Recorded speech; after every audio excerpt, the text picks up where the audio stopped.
Okay. All right. Hello, everybody.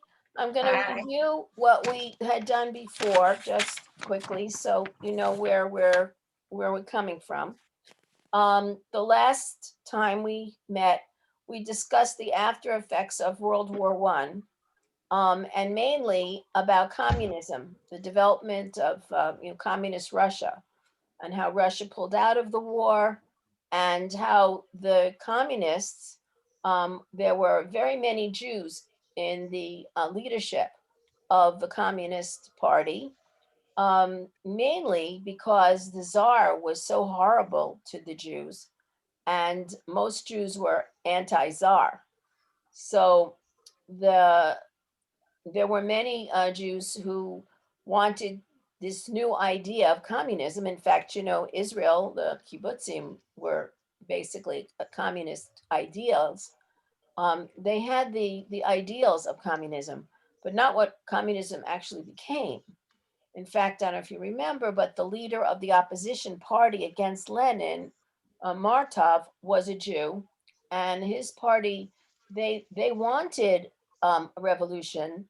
They wanted to get rid of the czar, but they wanted to have a parliamentary, um, democratic kind of government, with the socialist ideals of Marx, um, where everybody would have a fair share and everyone would have their input into the country and so on. But that's not what Lenin wanted. Lenin's party, the Bolsheviks, wanted only a certain elite group to rule the country. And Martov warned him, and actually Marx did too. Marx said that if you do that, you're going to end up with authoritarian and terrorizing leadership. But Lenin wouldn't listen. And actually, Lenin, was not like that. But he died young, and Stalin took over. And Stalin was the epitome of authoritarian, evil leadership. So the original communism, really, if you want to talk about the influence of Jews in world history, the Jews were very influential in starting the Communist Party in Russia. And in fact, we mentioned that four out of the seven elite leaders of the Politburo were Jewish in the beginning. And we mentioned all the different people in the foreign affairs that were Jewish and so on. So there was a lot of Jewish influence, and you know how communism has influenced the world. And growing up in the era of the Cold War, it was capitalism against communism was the whole world ethic at the time. And in fact, if you also, we haven't gotten into World War II, but Hitler arose with the idea that he was fighting communists. So this was this battle going on, and the Jews were very much involved in the communist or so and in socialism. After we mentioned after World War One, the empires were broken up. The world had been ruled by various empires. So the Austria-Hungary Empire was broken up into separate countries. The Russian Empire was broken up. The Ottoman Empire and the whole creation of the Middle East, which is our problem to today with Iraq and Iran and Lebanon, and the way they divided up the Ottoman Empire has continued as our problems into today, as a result of World War One. And there's also, now we're going to talk about what happened in America. We mentioned that America wasn't really ready for its new role, because America didn't enter World War One until very late in April of 1917. They had been fighting for 3 years already, and everyone was very worn out. And America was fresh, America had resources, and America really turned the tide. Germany, there was a stalemate. No one was winning. But when America came in on the side of the Allies, that tilted the power to the Allies and allowed the Allies to win. So America was very influential and became really like the world leader then.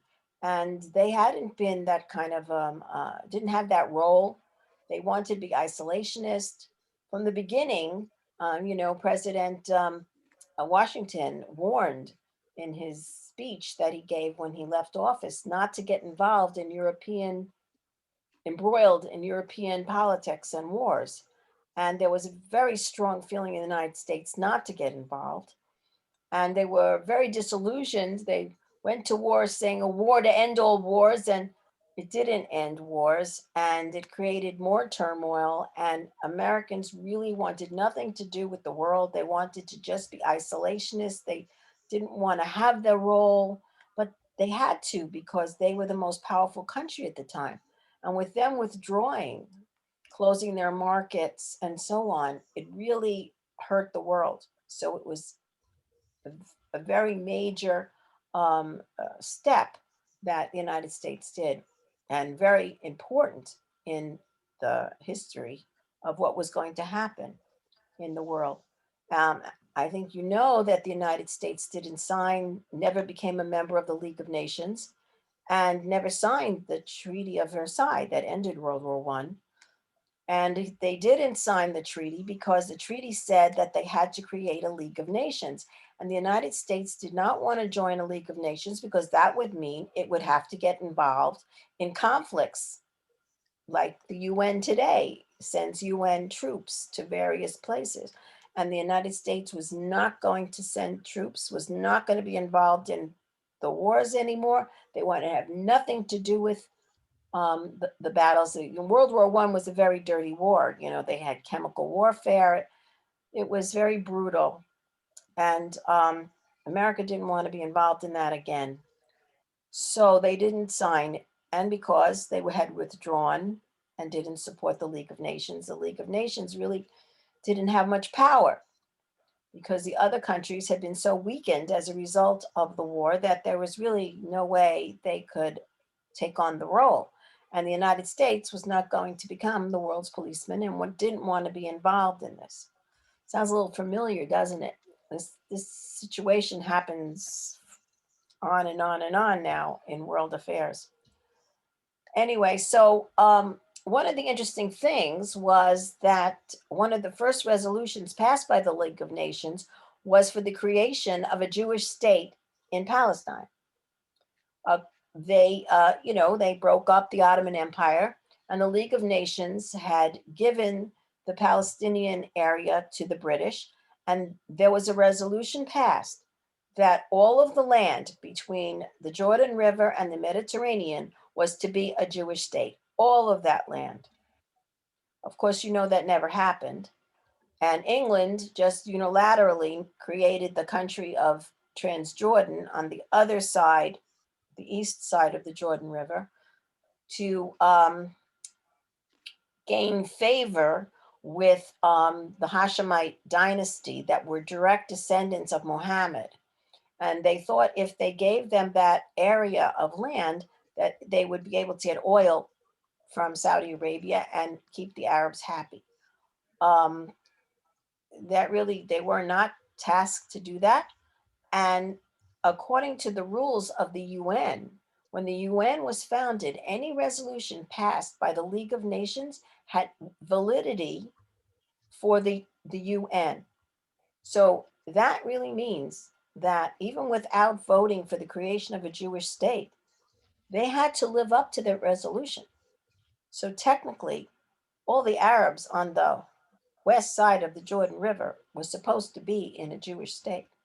Of course, we know that never happened, but it's interesting fact of history that that was a resolution of the League of Nations, and it was as a result of the Balfour Declaration, and the British had promised that they would establish a Jewish state, which, of course, was not what happened. Then, what we're going to talk about today is what happened after the war. And as I said, America became very isolationist, and there was a lot of problems after the war. One of the main problems was the fact that, after a war, you have a whole bunch of men coming back home. And these people come back home and they have no work. The the country had been running on the people who were there. And now all of a sudden, the people come back and they have no work. Also, there was all the companies that had been mobilized to produce arms and equipment for the army, um, we now had no work. They didn't have the contracts anymore. They didn't have the business. So that led to a lot of overstock of supplies and prices dropping for everything.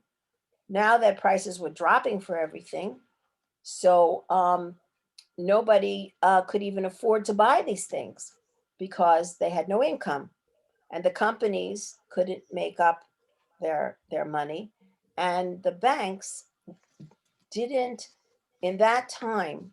it, the the control of the country under Hoover did not believe in deficit spending, and would not let the banks um, default the loans or lower the interest rates or anything. And they demanded people pay back their money. And they couldn't pay back their money. The banks had no money because the people didn't have the money, and the companies weren't generating money because no one could buy anything. So the economy started to fall apart.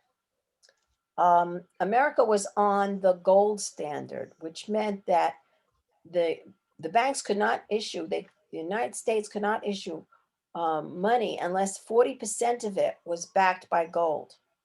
So they didn't, they were tied, the hands were tied. They couldn't issue more money.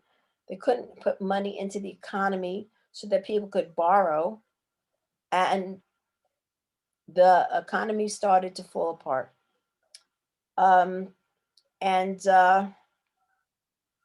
let's see what else. On top of that, there was this terrible drought, the Dust Bowl. Um, the United States, all the farms were dried up. There had been no rain. There was a tremendous drought. And so the farms were failing as well. So they didn't have food. And to help people, I suppose, to help people make, to try to make some money, they were buying stocks on margin, only paying 10%. But then when the banks didn't have the money, they called in these purchases, and people couldn't make up the rest of the cost of the stocks. So the stocks all failed. Everyone tried to sell their stocks as quickly as they could to get back the money, and everything, the depression happened. And there was the problem that in the United States, they didn't want, they wanted a balanced budget. You know, this, it's the Republican versus the Democratic idea that you can't have deficit spending, you have to have a balanced budget. Um, if companies are going to fail, well, that's the way of capitalism, they'll fail. But you couldn't have everybody failing. And in fact, that almost happened again in 2008. But because the Federal Reserve stepped up and was able to lower interest rates, put money into circulation, they were able to stop the a depression from happening in 2008. Remember, it was that whole mortgage business of the people were buying with very little down, and the properties had no value, and they sold these kinds of stocks that were based on these mortgages, and the mortgages had nothing behind them, and a whole lot of companies just died. And if they had been let, if all of the companies, if the companies hadn't been bailed out, then it would have been the depression again. Uh, Same thing as what happened in the 30s. So, though the interesting thing is, I mean, this doesn't have to do with Judaism necessarily, but it's interesting that I always thought that the whole world went into depression and every country suffered. And a lot of countries suffered because of the United States being so influential in the world at that time. But China, for instance, had no problem at all. They were on a silver standard. So they didn't have any problems. And the government intervened to stabilize their economy. Um, in France, they had only a 5% unemployment, only a 20% fall in production, They had no banking crisis, and the country was self-sufficient. And it's very interesting to know that the prime minister of France from 1936 to 1940 was a Jew, Leon Blum, who was a socialist. And it was because of his moves of that stabilized the economy. And in fact, Kfar Blum in Israel is named after him. But I think it's very interesting. At the time of Hitler is rising in Germany, the prime minister of France is Jewish. And he actually got sent to Auschwitz and I think Bergen Belsen. I'm not sure, but he was deported from France, even though he had been the prime minister when the Germans took over. And he had fled to Vichy, France. But the Vichy government, of course, was pro German. And they shipped him off with the rest of the Jews to Germany. He survived the war, but it's very interesting about that. Where is Kfar Bloom? It's in the north, I believe. Thank you. Um, anyway, also Greece had been tied to the dollar, and they lost all their foreign exchange reserves, but they their economy managed to come back when they went off the gold standard, and they were able to stabilize themselves, so that by 1932 the economy grew by 3.5%. So America could have done that too, but it wasn't going to give up the gold standard under Hoover. Japan also had no problem in the Depression. Um, they did deficit spending, and they had the government invest in building up the arms and the military, and that kept the economy going. And that's what they were ready for World War II because they had invested in the arms development. Anyway, so now I just wanted to mention that. I mean, that has nothing to do specifically with Jewish influence, but I think it was important. I suppose Leon Blum was Jewish. It was very interesting how many Jews were in Franklin Delano Roosevelt's administration. And I'm just going to name off the names of people and their roles. Later, I'll talk about some of the individuals. Bernard Baruch, I think people have heard of him. In fact, just recently, his son was involved in the 2008 um, deficit spending that helped stop the depression, recession in 2008 recently. So he was a financier helping in Roosevelt's administration. Felix Frankfurter was became a Supreme Court judge. David Lilienthal was director of the Tennessee Valley Authority. We'll talk about that later. Brandeis, Louis Brandeis, was in the Supreme Court. Sam Rosenman was a speechwriter for Franklin Delano Roosevelt. Henry Morgenthau Jr. was the Secretary of Treasury and was very involved in restructuring Germany after the war. Anna Rosenberg was a labor advisor. Herbert Lehman was the director of the U.S. Office of Foreign Relief and also the governor of New York. That foreign relief was to help citizens in Europe that were suffering, and many also helped many Jews because people were really suffered after World War II, after World War I in Europe. E.W. Goldenwasser was the head of the Federal Reserve Bank. David Dubinsky was the president of the International Ladies Garment Workers Union. Abe Fortas was the assistant director of the SEC, Securities and Exchange Commission, and undersecretary in the Department of Interior. Henry Dexter White was the assistant secretary of the Treasury and founded the International Monetary Fund and World Bank. Benjamin Cardozo was appointed to the Supreme Court. Lawrence Steinhardt was ambassador to the Soviet Union. Henry Olsberg was the head of the Writers Project of the WPA. So these were very influential Jews.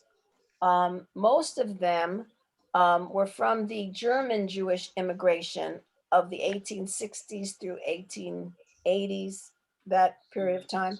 and had risen to these positions of influence in the government. Jews had gotten involved in investment banking. We had mentioned that when we were talking about that immigration of the 1850s before the Civil War.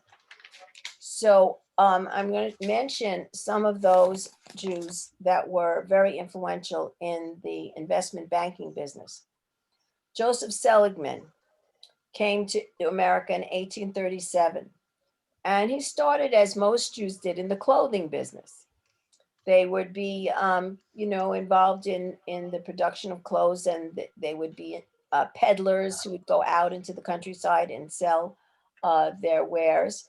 And he managed to get the contract for making the uniforms for the Northern Army for in the Civil War. And because of the money he made through that contract, he was paid. He was paid in U.S. railroad bonds, which seems like he was paid in nothing. He didn't get any money, but he took those bonds and he sold them to the Europeans. And from that, he made a lot of money. And he financed the Panama Canal. He provided the money for the United States to build the Panama Canal.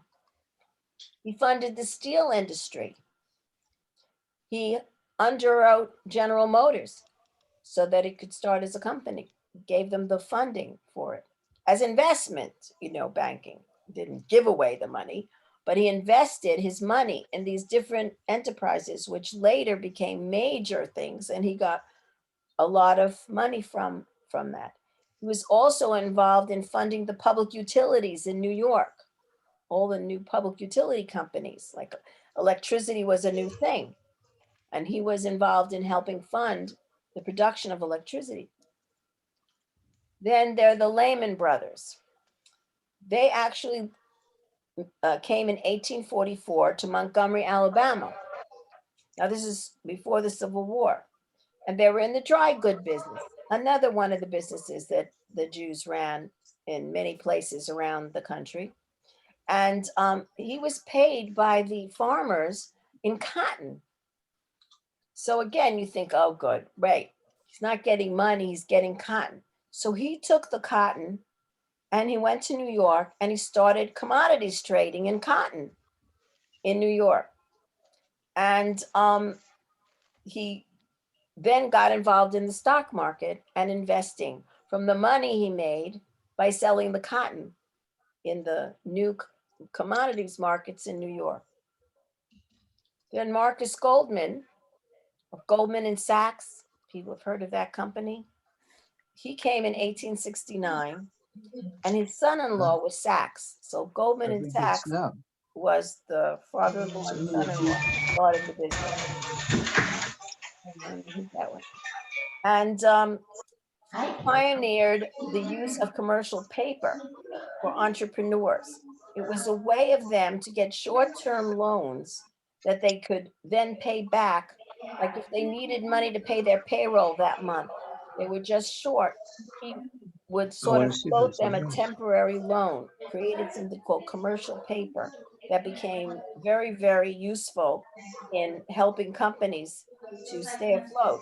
And because of that, he was able to, he ended up, he started in 1869. By 1898, he was worth $1.6 million. Now we're talking about 1898.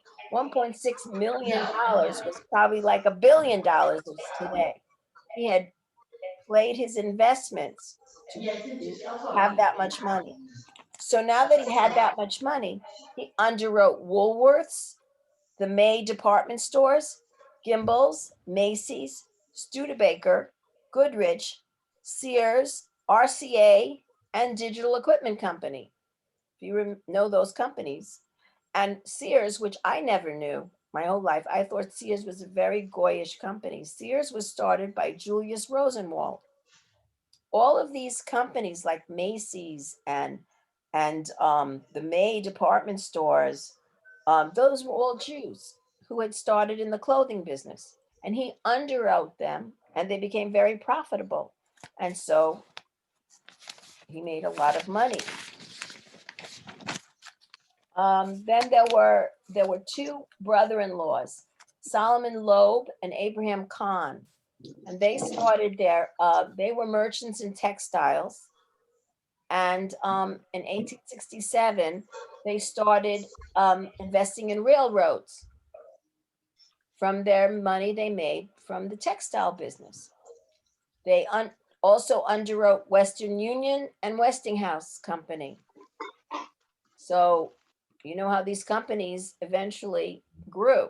And it was all because of the money that these Jewish entrepreneurs had made through various means, and were very creative in creating capital to be able to have available for investment. Then there's uh, Julius um, Beisch and Company. He came in 1892. He was the grandson of an officer in Napoleon's army. And this officer's job was to collect art treasures for the Louvre. And from doing that, he amassed money. He came to the United States, and in 1920s, he invested in the railroads, Chrysler Company, and mining ventures. And what's so very important for about Beisch and Company was that they were the only one of the only country, I think, if not the only company, not affected at all by the stock market crash. They foresaw that it was coming. They told their clients that they would not give them credit, they would not let them buy on margin. And when everything crashed, they were the only ones that had money. Money was not available. So Rockefeller, Jay Gould, Harriman, they all got their money for investments from Beisch and Company, who had a pile of money because they were not affected by the stock market crash.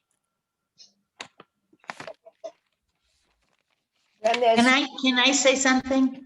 yes, Can I say something about these bankers and these financiers and the, look at the Wall Street now or Wall Street 20 years ago.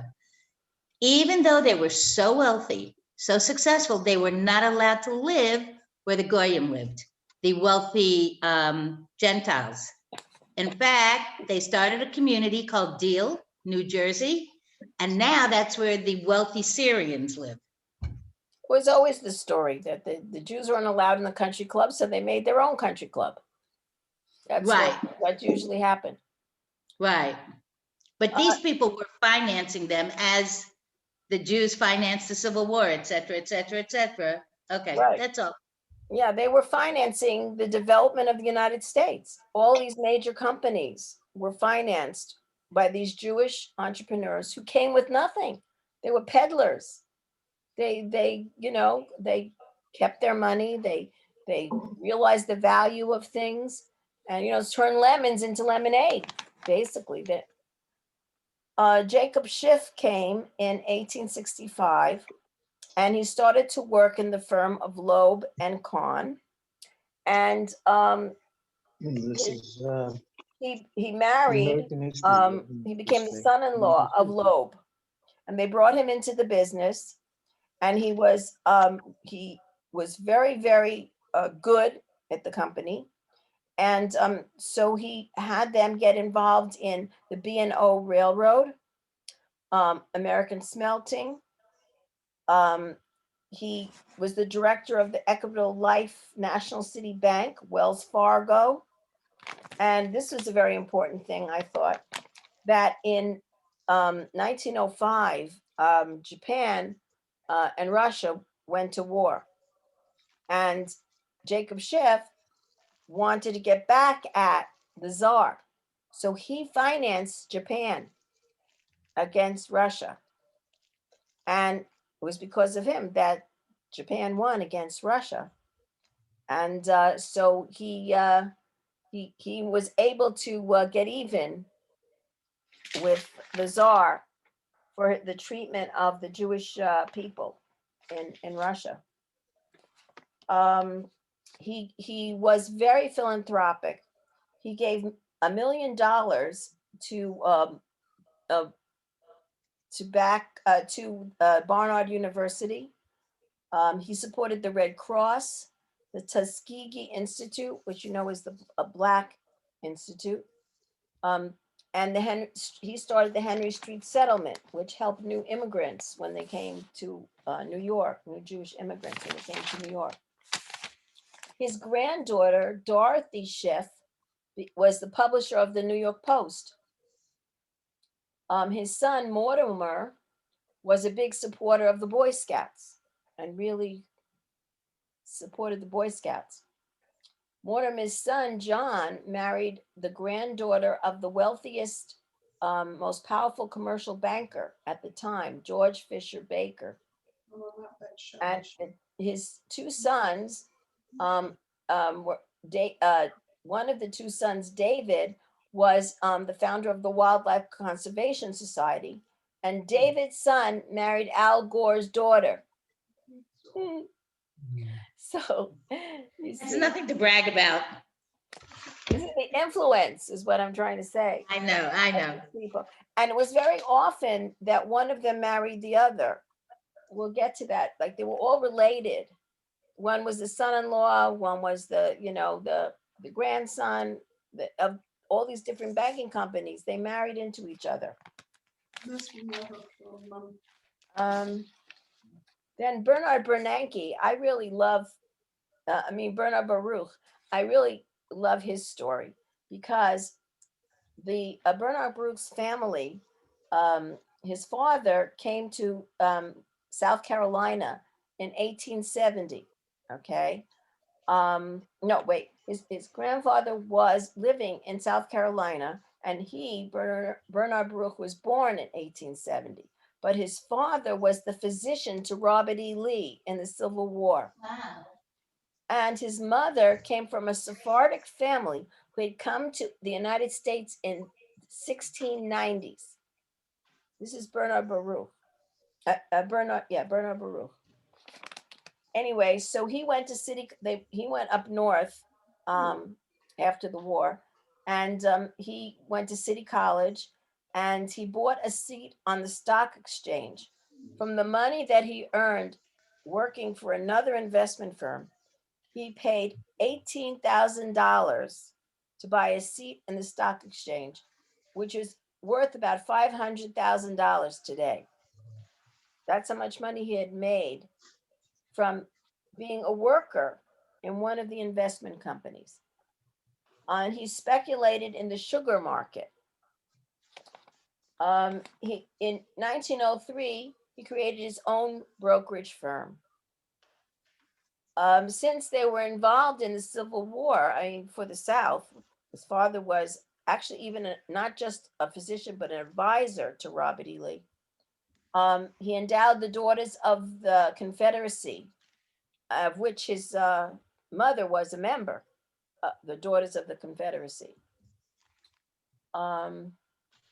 In 1918, he became the chair of the War Industry Board, which allowed the United States to become mobilized for World War I.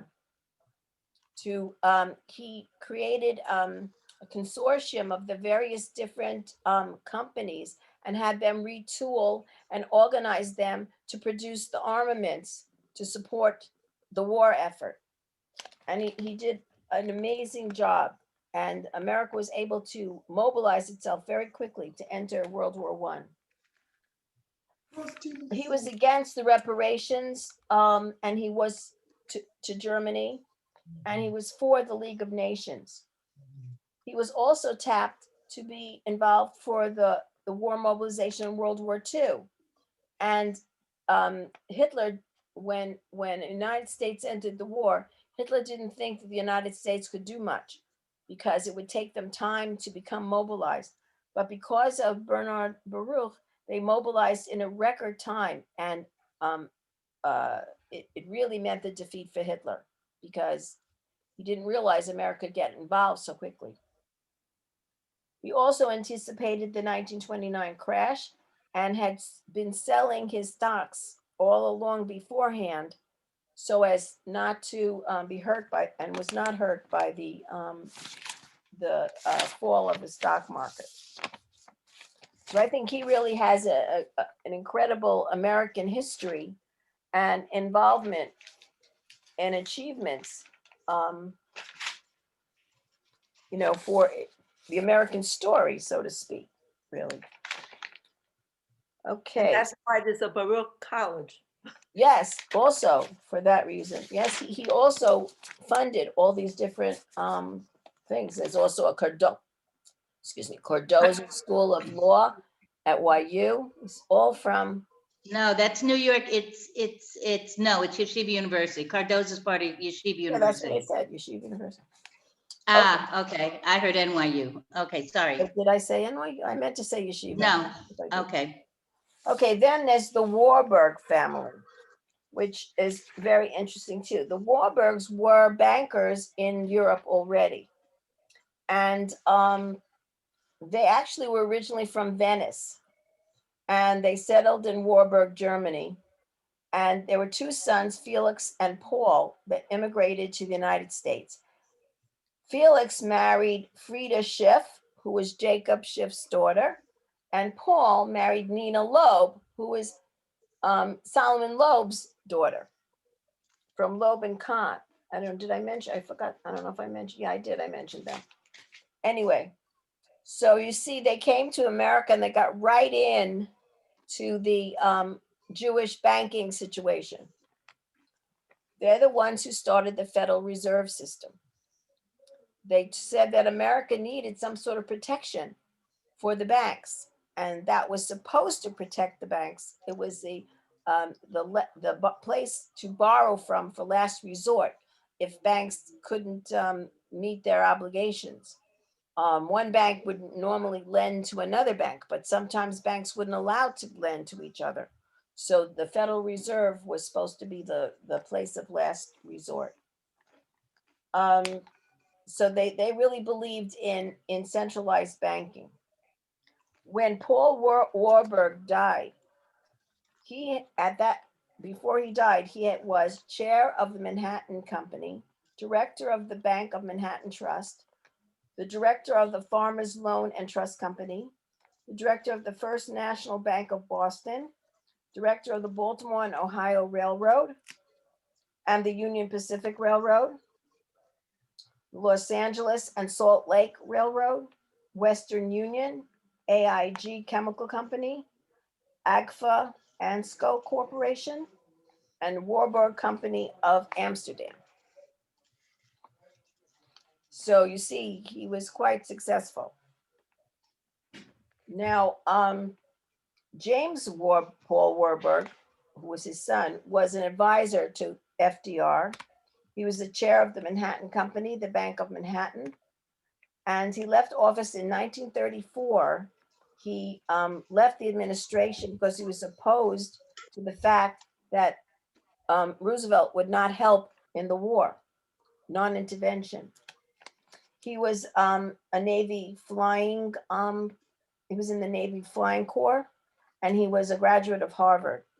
This was the son of Paul Warburg.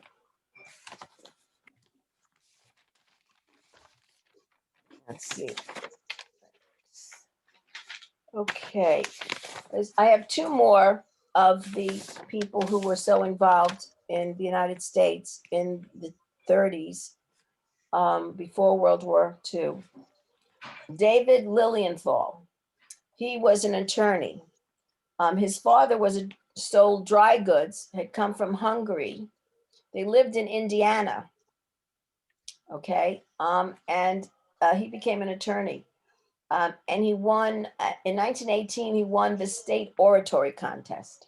In 1920, he went to Harvard Law School and he met Felix Frankfurter, who was a great supporter of his and helped him in his career. Because remember, he became a Supreme Court justice.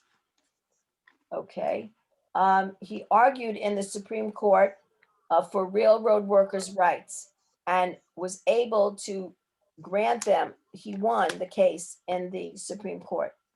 Then he defended Dr. Asian Sweet, who was an Afro-American who had killed a white man who was attacking his home in self-defense. And he was being accused of murder and was going to get the death penalty for fighting off someone who was trying to attack his home. And he was able to win that case for him. And his main thing is that he fought utility companies. In the US Supreme Court, the telephone company, he forced the telephone company to refund $20 million in overcharges in 1930. He investigated a Wisconsin gas electric company, achieving an interest reduction totaling $3 million, and $500,000 had to be given back to the customers. He was the first head of the U.S. Atomic Energy Commission and was involved in making sure there'd be civilian control of atomic energy in the United States. And he also oversaw the Tennessee Valley Authority, which was an organization to try to get cheap hydroelectric power to help rural areas. And that is his role in bringing cheap electricity to the rural areas in the United States. Then Henry Morgenthau Jr. his father was the ambassador to the Ottoman Empire in 1913 to 1916. His father was a real estate mogul. And his father protested the massacre of the Armenians at that time. Morgenthau studied agriculture, and he married the granddaughter of laymen. He ran the American Agricultural Magazine. And he met Franklin Roosevelt because he had a farm next door to Franklin's farm, Franklin Roosevelt's farm. He was the governor of the Federal Farm Board. He raised the price of gold to reverse deflation. He became the Secretary of the Treasury and issued the war bonds that helped pay for World War II. And also, if people know that Al Capone, they couldn't get him on murder. They got him on tax evasion. It was Morgenthau, his department, his Treasury Department, that had the investigation, that made the investigations, and he got a lot of mafia and crime bosses and so on put in jail because of the Treasury investigating them for tax evasion. He made sure that Social Security would be funded by a payroll tax rather than from the government, so as to help pay for the Social Security.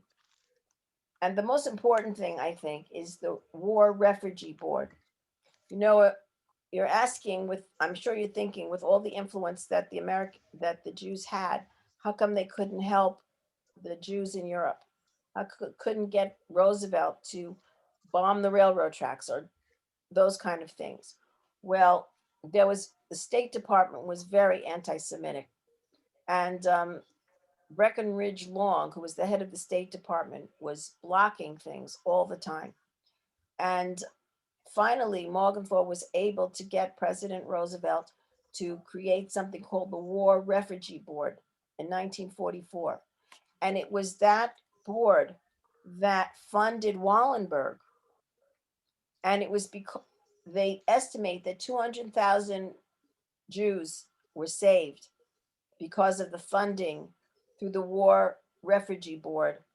Sorry it came too late. It wasn't until 1944 that they were able to get the funds released. They were constantly being stopped by the State Department. It had been approved, and it wasn't in July of 43, it had been approved, but it wasn't until 44, January of 44, that we're finally able to actually send the funds and be able to help. You think of how many more people could have been saved if in 1943 they could have helped get the Jews, save the Jews from the Nazis. He also developed a plan for post-war Germany in 1944 to make sure that Germany could not rearm again, and to make sure it could not develop heavy heavy industry. And he became the president of the International Monetary Fund and World Bank in 1944. So that's the influence of the Jews in America after World War I. And I think there was quite a bit going on, even with the discrimination against the Jews, which was very strong still at that time. Okay, Wow, a lot of information. Thank you so much, Edie. Thank you. you're welcome. Sorry. Thanks very much, Edie. That was so interesting. Thanks. Okay, you're welcome. Next Thank time we'll you. talk Thank about you. World War II. Actually, it would have Thank been you good very to much, talk Edie. about World War II now because we're talking about Yom HaShoah today, but that'll be next month. Thanks very much. Thank you. Thank you, Edie. Hala tov. See you tomorrow. Thank you very much. Have a good evening, everyone. Thanks. You Night. too. Thank you. Nice meeting you.